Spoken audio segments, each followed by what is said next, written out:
اختصاصی محسن آنفرادی Remix by RTM Text. از شانس بدن تو همین روزای گل یه نفر اومده بود بره که گفت میخوام پول. روزای اول رابطه دیدی چقدر خوبه. تو همون روزا دیدم داره منو میترسونه. تو همون روزا دیدم کیا بهش زنگ میزدن میگفت تو پیش منه نصف شبا تک میزدن SMS میدادن که هنوزم پیش خوابتی. بعد میگفت عاشقتم تو دیگه خیلی جالبی.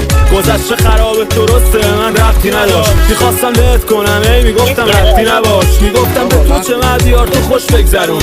ولی داشت یواش یواش گو میزد به اسممون. با کیای مش بچه کونی میشست لاست میزد. یارو آدرس نمیداد ای اونا رو لاست میکرد. فهمیدم کجا زمین خوردی آخه شبت صبح شد. خواستی با یکی باشی این کارات تو کمش کن خب. خدایش کم به مال نداد ولی میدونی گفتم من این خودت باشم تو هم میتونی ببینی با غریبه ها حرف میزنم. هر یکی دیگه به تیغم واسه عشقم بخرم.